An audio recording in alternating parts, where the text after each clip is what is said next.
பூஞ்சோலை மாணவர்கள் அனைவருக்கும் வணக்கம். ஸோ நம்ம தொடர்ச்சியாக யூனிட் 5க்காக நம்ம திட்டங்கள் வரிசையாக பார்த்துட்டு வரோம்.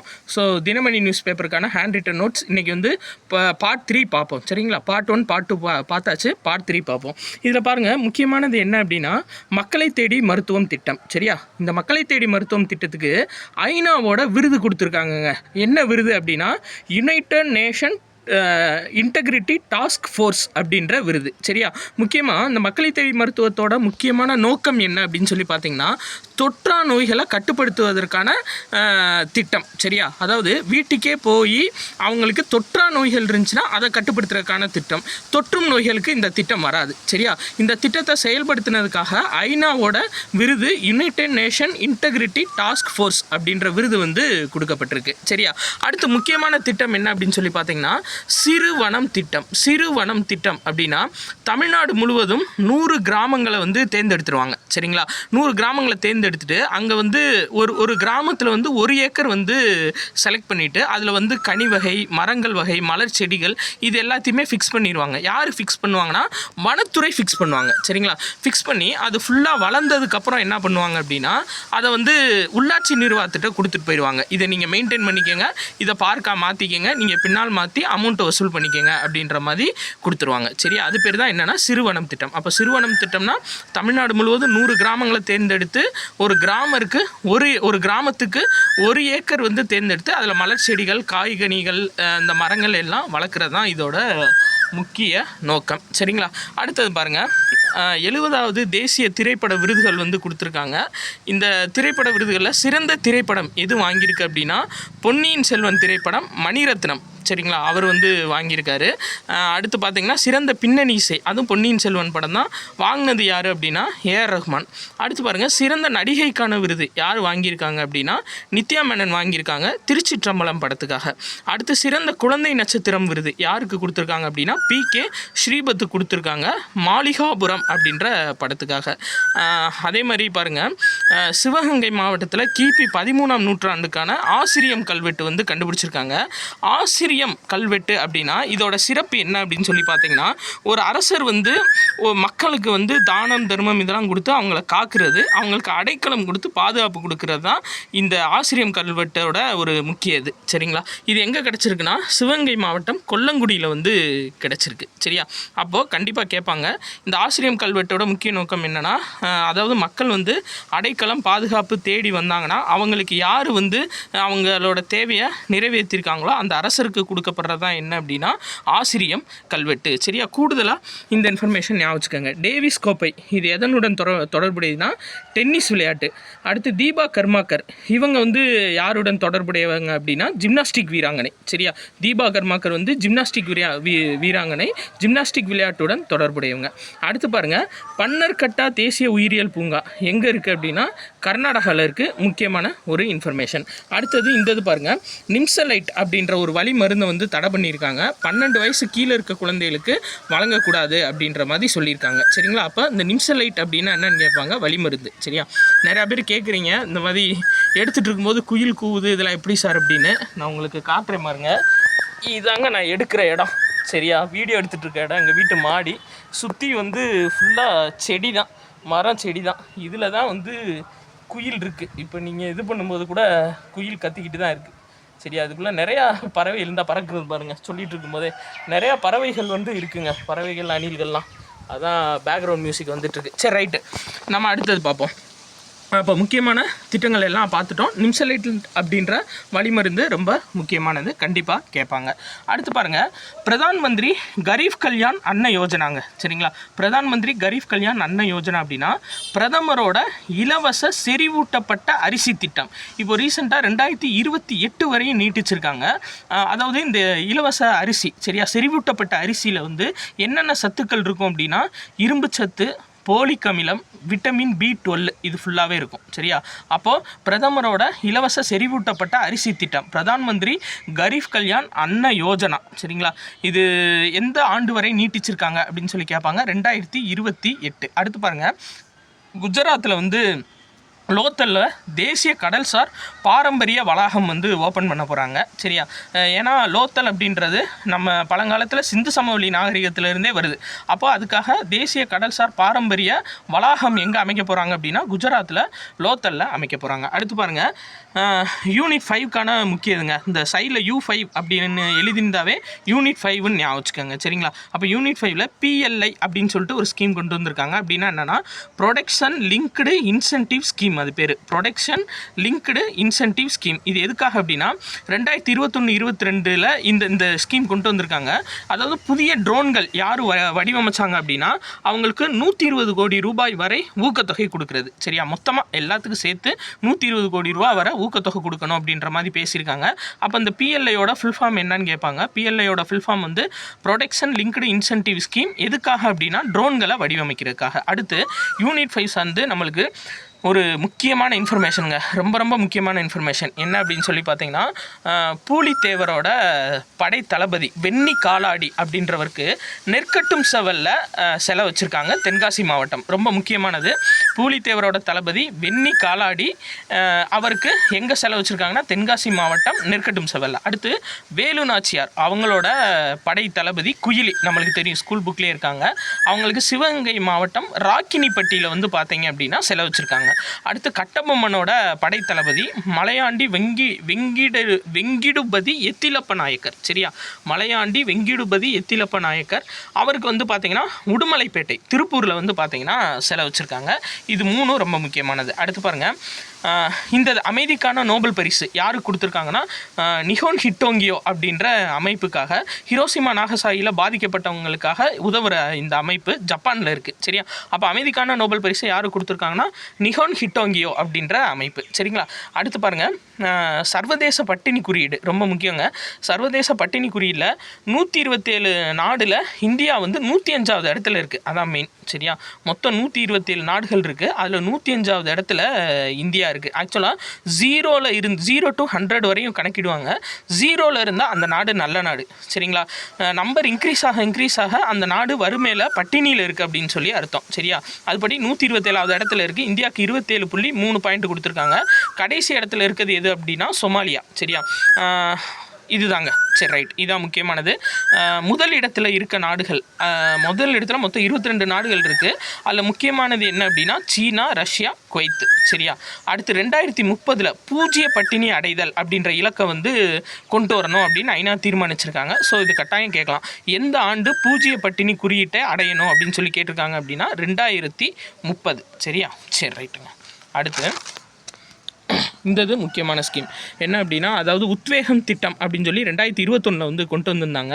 2021 அக்டோபர் 13. அதாவது கதி சக்தி அப்படின்னு சொல்லிட்டு சொல்லுவாங்க. சரிங்களா? அதான் என்ன அப்படின்னா உத்வேகம் திட்டம் எப்போ அறிவிச்சாங்கன்னா 75வது சுதந்திர தினத்தன்னைக்கு அறிவிச்சாங்க. இதுபடி 1600 தரவு வகைகளை வந்து ஒருங்கிணைக்கணும் அப்படின்னு சொல்லியிருக்காங்க. அதாவது டேட்டாஸ், இந்தியாவோட டேட்டாஸ் வந்து ரொம்ப ரொம்ப முக்கியம்.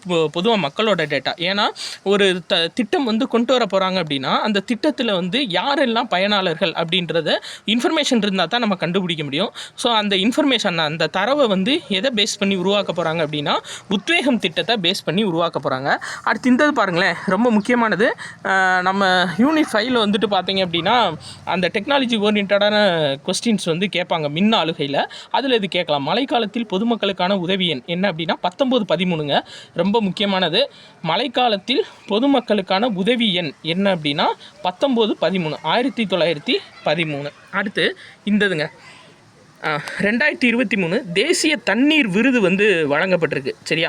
இதில் வந்து நீர் பாதுகாப்பு மற்றும் மேலாண்மையில் முதல் இடத்தை பிடித்த மாநிலம் எது அப்படின்னா ஒடிசா, 2வது இடம் உத்தரப்பிரதேசம், 3வது மாநிலம் குஜராத் மற்றும் புதுச்சேரி. சரியா? அதாவது 2023 தேசிய தண்ணீர் விருது. சரியா? நீர் பாதுகாப்பு மற்றும் மேலாண்மையில் முதல் மாநிலம் ஒடிசா, 2வது மாநிலம் உத்தரப்பிரதேசம், 3வது மாநிலம் குஜராத் மற்றும் புதுச்சேரி. ரெண்டுமே வந்து பிடிச்சிருக்காங்க. இதில் தமிழ்நாடு வந்து பார்த்திங்கன்னா சிறந்த தொழில் நிறுவனம் 2வது இடத்துல வந்து அப்போலோ டயர்ஸ் இருக்காங்கங்க இந்த நீர் மேலாண்மையில், சரிங்களா. சரிவர நீரை வந்து பயன்படுத்தினதில் வந்து பார்த்தீங்க அப்படின்னா சிறந்த தொழில் நிறுவனம் அப்போலோ டயர்ஸு. சிறந்த தண்ணீர் பயனாளர் விருது யார் வாங்கியிருக்காங்கன்னா பெரம்பூர் பிக் டேங்க் பயனாளர் சங்கம், சரியா. இதில் நம்மளுக்கு எக்ஸாம் பாயிண்ட் ஆஃப் வியூவில் இந்த இன்ஃபர்மேஷன் ரொம்ப முக்கியம். என்ன அப்படின்னா சிறந்த கல்வி நிறுவனங்கள், நீரை வந்து சரிவர மேலாண்மை செய்கிறதுல சிறந்த கல்வி நிறுவனங்கள் இந்திய அளவில் ஃபஸ்ட் இடத்துல இருக்கிறது எது அப்படின்னா தமிழ்நாடு வேளாண் பல்கலைக்கழகம் கோவை. 3வது இடத்துல சென்னை ஐஐடி பிடிச்சிருக்கு, சரியா. சரி, இன்றைக்கி என்னன்னு தெரியல, குயில் வந்து ரொம்ப நேரம் கூவிக்கிட்டே இருக்குது, என்னான்னு தெரியல. சாப்பாடும் வச்சாச்சு, தண்ணியும் வச்சாச்சு, ஏன் டென்ஷனாக இருக்காருன்னு தெரில. சரி, ரைட்டு தம்பி, கொஞ்சம் நேரம் பா. அடுத்து உலகின் இது ரொம்ப ரொம்ப முக்கியமான இன்ஃபர்மேஷன். என்ன அப்படின்னு சொல்லி பார்த்தீங்கன்னா உலகிலேயே ஃபஸ்ட்டு டைம் டால்ஃபின் எண்ணிக்கை கணக்கெடுத்தது யார் அப்படின்னா இந்தியா தான். எதில் அப்படின்னா சிந்து, கங்கை, பிரம்மபுத்திரா நதிகளில் இருக்க டால்ஃபினை வந்து கணக்கிட்டுருக்காங்கங்க. இது எதுக்காக, இதோட மெயின் நோக்கம் அப்படின்னா தண்ணியோட தூய்மையை வந்து மதிப்பிடுறதுக்கு, அந்த நதியோட தூய்மையை மதிப்பிடுறதுக்கு. அதாவது தூய்மையான நீர் எங்கே இருக்கோ அங்கே தான் அந்த டால்ஃபின் இருக்குமா, சரிங்களா. அப்போ டால்ஃபின் எந்த இடத்துல அதிகமாக இருக்கோ அந்த இடம் வந்து நதியோட அந்த இடத்துல அந்த நதி வந்து நதி நீர் ரொம்ப தூய்மையாக இருக்குது அப்படின்னு சொல்லி அர்த்தம். அப்போது உலகிலேயே முதன்முறையாக சிந்து, கங்கை, பிரம்மபுத்திரா நதிகளில் டால்ஃபின் எண்ணிக்கை கணக்கெடுப்பு எங்கே நடந்திருக்கு அப்படின்னா இந்தியாவில் தான் நடந்திருக்கு, சரியா. சரி, ரைட்டுங்க. அடுத்தது பாருங்கள், சர்வதேச முட்டை விழிப்புணர்வு தினம் அப்படின்னு சொல்லி கொண்டாடியிருக்காங்க. என்றைக்குன்னா அக்டோபர் மாதம் 2வது வெள்ளிக்கிழமை. ஒவ்வொரு வருஷமும் அக்டோபர் மாதத்தில் வர்ற 2வது வெள்ளிக்கிழமை சர்வதேச முட்டை விழிப்புணர்வு தினமாக அறிவிச்சிருக்காங்க. ஸோ முட்டையில் உள்ள விட்டமின் எது அப்படின்னா B2, B5, B12 இதையும் ஞாபகம் வச்சுக்கோங்க. அடுத்து யூரோ கிளிப்பர் அப்படின்னு சொல்லிட்டு ஒரு விண்கலம் யாருன்னா ஸ்பேஸ் எக்ஸ் நிறுவனம் தயாரிச்சிருக்காங்க. இந்த யூரோ கிளிப்பர் நிறுவனம் யூரோ கிளிப்பர் விண்கலம் எதுக்காக அப்படின்னா வியாழனில் இருக்க யூரோப்பா அப்படின்ற நிலவை வந்து ஆராயிறதுக்காக அனுப்புறது தான் இந்த யூரோ கிளிப்பர் விண்கலம், சரியா. அடுத்து வந்து பார்த்தீங்கன்னா இது மேலோட்டமாக ஞாபகம் வச்சுக்கோங்க, 2 ரேடாருங்க. அதாவது இந்தியாவிலேயே மொத்தம் 2 ரேடார் தான் நீர்மூழ்கி கப்பலை வந்து கண்காணிக்கிறதுக்காக இருக்குது. அதில் ஏற்கனவே இருக்கிறது எது அப்படின்னா INS கட்டபொம்மன் ரேடார் திருநெல்வேலியில் இருக்குது, சரியா. அடுத்து 2வது எங்கே அப்படின்னா ஹைதராபாத்தில் விக்ராபாத் அப்படின்ற இடத்துல வந்து பார்த்தீங்க அப்படின்னா இந்த 2வது ரேடார் வந்து ஃபிக்ஸ் பண்ணியிருக்காங்க, இது ஞாபகம் வச்சுக்கோங்க. அதே மாதிரி INS சம்பர்க் 1 அப்படின்ற ஒரு போர்க்கப்பல் வந்து தயாரிச்சிருக்காங்க, INS சம்பர்தக் 1. இது MPVன்னு சொல்லியிருக்காங்க, மல்டிபர்பஸ் வெசல் அப்படின்னு சொல்லியிருக்காங்க. எங்கே கட்டியிருக்காங்க அப்படின்னா காட்டுப்பள்ளி கப்பல் கட்டும் தளத்தில் கட்டியிருக்காங்க. அடுத்தது டெல்லி உச்சநீதிமன்றத்தில் வந்து பார்த்திங்கன்னா புதிய நீதி தேவதையோட சிலையை வந்து திறந்து வச்சுருக்காங்கங்க. இந்த நீதி தேவதையோட சிலையோட முக்கிய கான்செப்ட் என்ன அப்படின்னு சொல்லி பார்த்தீங்கன்னா கண்ணில் வந்து கருப்பு துணி இருக்காது, அதான் மெயின், சரியா. கண்ணில் இருந்த கருப்பு துணியை வந்து நீக்கிட்டாங்க. அதே மாதிரி அவங்களோட இடது கையில் வாள் இருந்துச்சு, அந்த வாளுக்கு பதில் பார்த்தீங்கன்னா அரசமைப்பு புத்தகம் வந்து கொடுத்துருக்காங்க, ரொம்ப முக்கியமானது, சரியா. அப்போ டெல்லி உச்சநீதிமன்றத்தில் புதிய நீதி தேவதையோட சிலையை வந்து பார்த்தீங்க அப்படின்னா நிறுவியிருக்காங்க. அதில் கண்ணில் கருப்பு துணி கிடையாது, இடது கையில் வாளுக்கு பதில் அரசமைப்பு புத்தகத்தை கொடுத்துருக்காங்க. அடுத்து தமிழ்நாடு சுகாதாரத்துறை சார்பாக மலை கிராமங்களுக்கு இருசக்கர வாகன ஆம்புலன்ஸ் வந்து விட்டுருக்காங்க, சரியா. அதாவது ஃபஸ்ட்டு டைமாக தமிழ்நாட்டில் இருசக்கர வாகன ஆம்புலன்ஸ் மலை கிராமத்துக்கு விட்டுருக்காங்க. அப்போ ரொம்ப முக்கியம். இது கொடைக்கானல்னு எழுதியிருக்கேன், பட் கன்ஃபார்ம் பண்ணிட்டு உங்களுக்கு இந்த இதை நான் சொல்லிடுறேன், சரியா. அடுத்து பாருங்கள், இது ரொம்ப முக்கியமானது. யூனிட் 5க்கு கட்டாயம் கேட்கலாம் அப்படின்னு ஒரு எதிர்பார்க்கக்கூடிய ஒரு கொஸ்டின் என்ன அப்படின்னா கடலோர மேலாண்மை ஆணையம் அப்படின்னு சொல்லிட்டு புதுசாக ஒரு ஆணையம் வந்து நிறுவியிருக்காங்க. இந்த ஆணையத்தோட தலைவர் யார் அப்படின்னு சொல்லி பார்த்தீங்க அப்படின்னா மாவட்ட ஆட்சியர். கடலோரத்தில் நம்ம தமிழ்நாட்டில் மொத்தம் கடலோர மாவட்டங்களோட எண்ணிக்கை எவ்வளோ அப்படின்னு சொல்லி பார்த்தீங்க அப்படின்னா 14 மாவட்டங்கள் இருக்குது. ஸோ அந்த 14 மாவட்டங்களில் அந்த கடலோர மேலாண்மை ஆணையம் வந்து அமைக்க போகிறாங்க. இதோட தலைவர் வந்து அந்த 14 மாவட்டங்களோட மாவட்ட ஆட்சியர். துணைத் தலைவர் யாருன்னா நகராட்சி நிர்வாக இணை இயக்குனர். சப்போஸ் அந்த ஏரியா வந்து நகராட்சியில் வந்துச்சுன்னா நகராட்சி நிர்வாக இணை இயக்குனர் வருவாங்க. சப்போஸ் மாநகராட்சி பேரூராட்சி வந்துச்சுன்னா அதுக்கு தந்து சேஞ்ச் பண்ணிப்பாங்க, சரிங்களா. இதில் உறுப்பினர்கள் மெயினாக யார் முக்கியமான ஒரு 3 பேருங்க. என்னென்னா வனத்துறையோட துணை இயக்குனர், வனத்துறையோட இயக்குனர் இருப்பாங்க, மீனவ சமுதாயத்தை சேர்ந்த 3 பேர் இருப்பாங்க. இதான் மெயின், சரியா. கேட்டால் இதில் கேட்பாங்க. அதாவது இப்போ புதிதாக அமைக்கப்பட்ட கடலோர மேலாண்மை ஆணையத்தோட உறுப்பினர்களில் எத்தனை பேர் மீனவ சமுதாயத்தை சேர்ந்தவங்க இருக்கலாம் அப்படின்னா 3 பேர். சரியா? அடுத்து பாருங்கள், மாற்றுத்திறனாளிகளுக்கு வந்து புதுசாக ஒரு உரிமை விதிமுறைகள் வந்து கொண்டு வந்திருக்காங்கங்க. என்ன அப்படின்னா, அவங்களுக்கு கொடுக்கப்படக்கூடிய அட்டை UDID அட்டை அப்படின்னு சொல்கிறாங்க. அப்படின்னா யூனிக் டிசபிலிட்டி ஐடி கார்டு அட்டை. சரியா? அதான் ஐடி கார்டு, அதாவது UDID அப்படின்னா யூனிக் டிசபிலிட்டி ஐடி கார்டு. மொத்தம் 3 கலரில் அவங்களுக்கு கொடுக்க போகிறாங்க. அதாவது ஒருத்தவங்க 40% கீழே மாற்றுத்திறனாக இருந்தாங்கன்னா அவங்களுக்கு வெள்ளை அட்டை.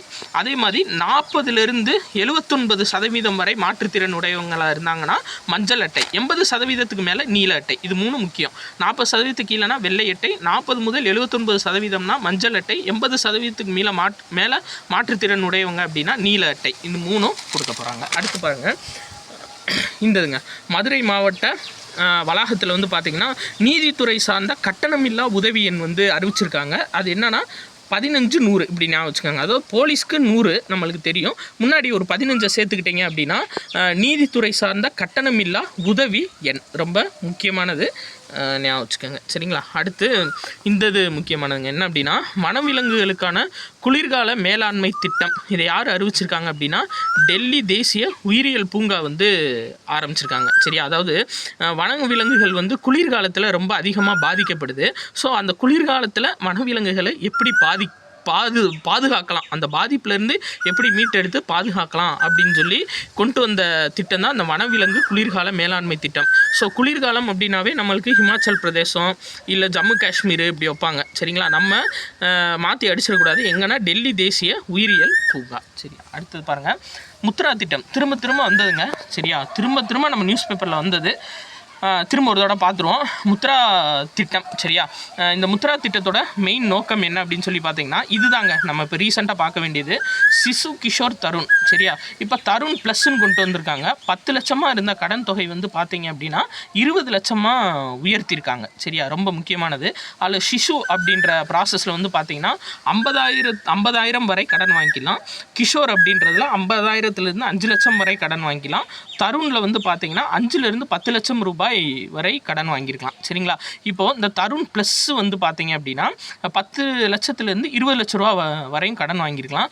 யார் இந்த தருண் அப்படின்ற லோனை வாங்கி சக்ஸஸ்ஃபுல்லாக முடிச்சிருக்காங்களோ அவங்களுக்கு தான் இந்த தருண் ப்ளஸ் கொடுப்பாங்க.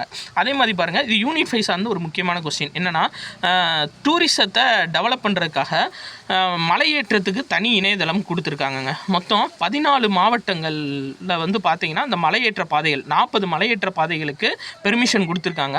ஸோ www.trektamilnadu.com TREK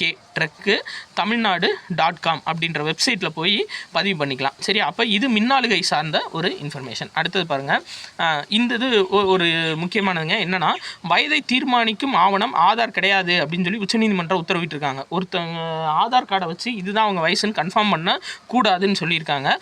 அதுக்கு பதில் இவங்க என்ன சொல்லியிருக்காங்க அப்படின்னா பள்ளியோட இறுதி வகுப்பு சான்றிதழ் அடிப்படையில் வயதை ஏற்றுக்கொள்ளலாம் அப்படின்னு சொல்லியிருக்காங்க. அப்போ மேபி கேட்கலாம், குரூப் 1 ஸ்டாண்டர்டில் கூட கேட்கலாம். என்ன அப்படின்னா ரீசெண்டாக உச்சநீதிமன்றம் ஒருத்தவங்களோட வயதை வந்து ஏற்றுக்கலாம் அப்படின்னா எதை பேஸ் பண்ணி சொல்லியிருக்காங்க அப்படின்னா பள்ளி இறுதி வகுப்பு சான்றிதழை பேஸ் பண்ணி தான் வயதை அவங்களோட உண்மையான வயது அப்படின்னு சொல்லி ஏற்றுக்கொள்ளலாம். ஆதார் கிடையாதுன்னு சொல்லிட்டாங்க. சரியா? அடுத்தது பாருங்கள், இந்த முக்கியங்க. அதாவது முதல்வர் கோப்பை போட்டிகள் வந்து நடந்துச்சு. யார் சார்பாக அப்படின்னா தமிழ்நாடு விளையாட்டு மேம்பாட்டு ஆணையம் சார்பாக.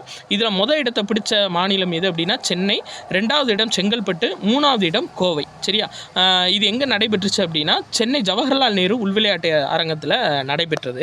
அதே மாதிரி இந்த இது ரொம்ப ரொம்ப ரொம்ப ரொம்ப ரொம்ப முக்கியமானது, பார்த்து வச்சுக்கோங்க. 2024 வெளியிட்டது.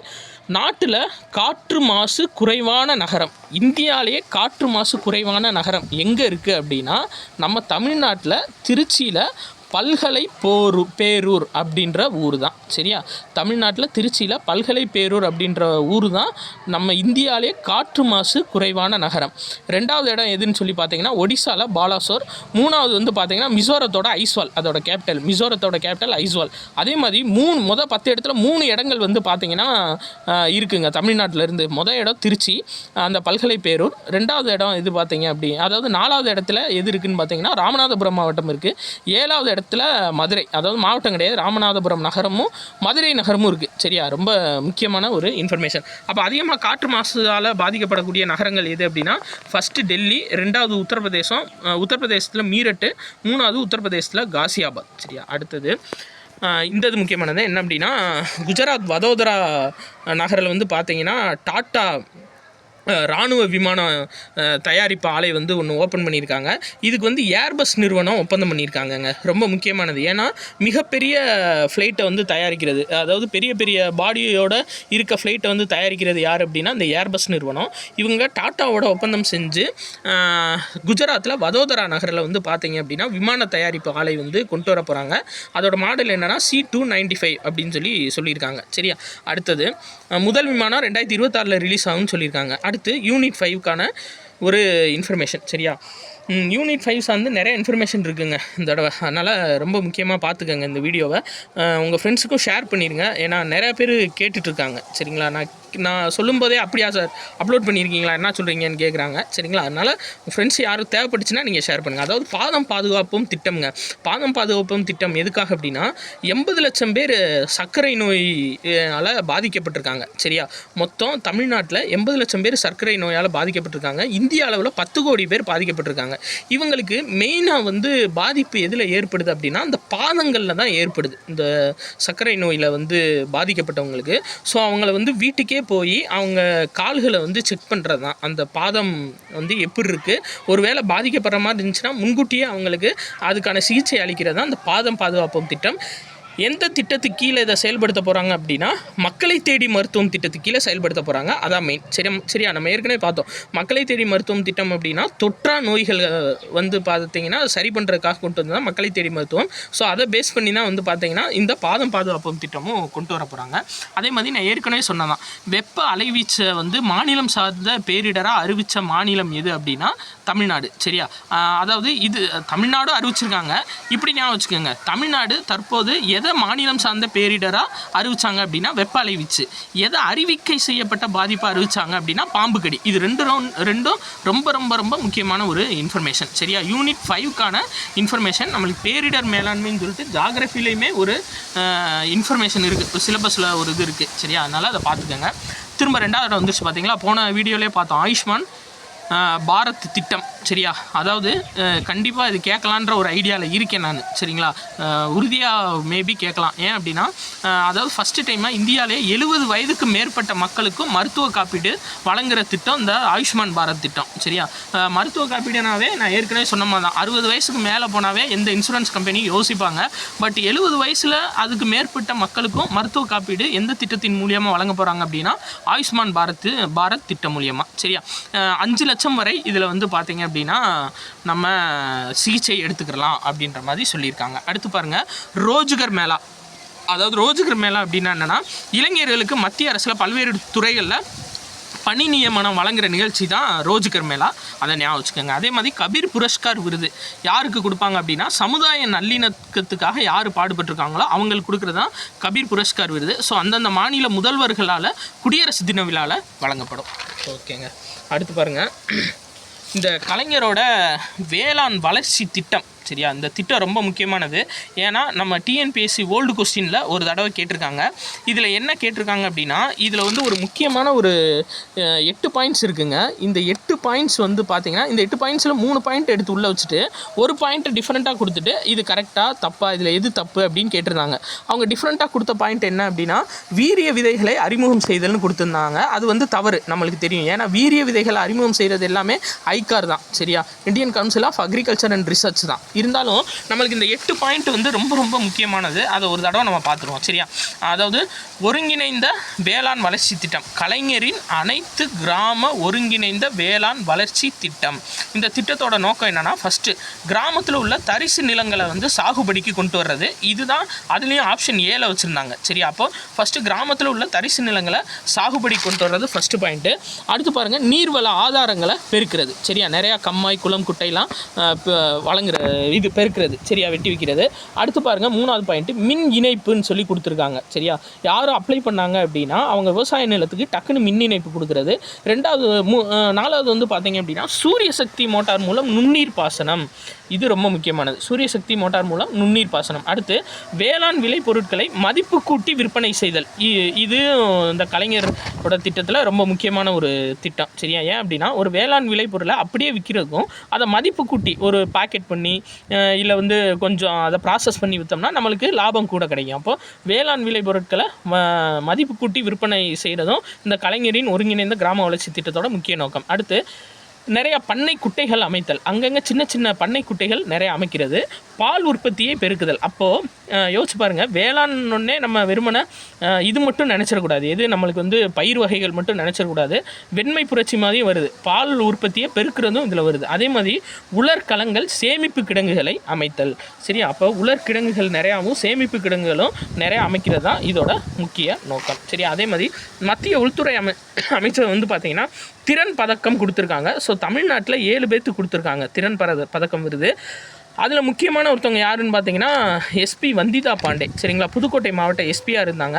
இவங்க வந்து போக்சோ குற்றவாளிகளுக்கு வெகு சீக்கிரமாக தண்டனை வாங்கி கொடுத்ததுனால இவங்களுக்கு வந்து பார்த்தீங்க அப்படின்னா மத்திய உள்துறை அமைச்சரத்தோட திறன் பதக்கம் கொடுத்துருக்கு. இவங்களுக்கு மட்டும் இல்லை, 7 பேர்த்துக்கு கொடுத்துருக்காங்க. ஆனால் மெயினாக நியூஸ் பேப்பரில் இவங்களை தான் ஃபோக்கஸ் பண்ணியிருந்தாங்க. ஏன் அப்படின்னா போக்சோ குற்றவாளிக்கு சீக்கிரம் தண்டனை வாங்கி கொடுத்தது. சரியா? திரும்ப வந்துருச்சு பார்த்தீங்களா?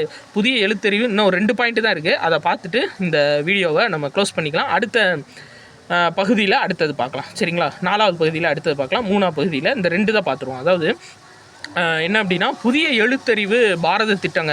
15 வயசுக்கு மேற்பட்டவங்களுக்கு எழுத படிக்க தெரியாத இருக்கிறவங்களுக்கு வந்து பார்த்தீங்கன்னா கொண்டு வர்றதான், அவங்களுக்கு பேசிக்கான நாலேஜை கொடுக்குறது தான் என்ன அப்படின்னா இந்த புதிய எழுத்தறிவு பாரத திட்டம். போன இதுலேயுமே சொன்னோம், பகுதி 2லையுமே நம்ம சொல்லியிருப்போம். ஏன்னா நியூஸ் பேப்பரில் திரும்ப வருது இந்த புதிய எழுத்தறிவு பாரத திட்டம்னா 15 வயதுக்கு மேற்பட்டு எழுத படிக்க தெரியாமல் இருக்கவங்களுக்கு அடிப்படை கல்வி அறிவை வழங்குறது தான் இந்த திட்டத்தோட ஒரு முக்கியமான நோக்கம். அடுத்து பாருங்கள், இந்த இது பார்த்துக்கங்க.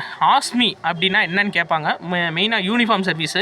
ஆஸ்மி அப்படின்றது என்ன, போர்க்கப்பலா ஏவுகணையா அப்படின்னு சொல்லி கேட்பாங்க. ஆஸ்மி அப்படின்றது இந்தியாவிலேயே உள்நாட்டிலேயே தயாரிக்கப்பட்ட இயந்திர துப்பாக்கி. சரிங்களா? ஆஸ்மி அப்படின்றது முழுவதுமாக இந்தியாவிலேயே தயாரிக்கப்பட்ட இயந்திர துப்பாக்கி. இன்றைக்கி முக்கியமான நியூஸ் ஃபுல்லாக பார்த்துட்டோம்.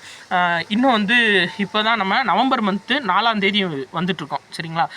இன்னும் ஒரு ஜனவரி வரையும் இருக்குது. ஜனவரி பிப்ரவரி வரையும் நான் நோட்ஸ் எடுத்தது ஃபுல்லாக உங்களுக்கு சொல்லிடுறேன். அதுக்கு மேலே நம்ம பிளேலிஸ்ட்டில் ஃபுல் அண்ட் ஃபுல் இருக்குது, நீங்கள் பார்த்துக்கலாம். நன்றி.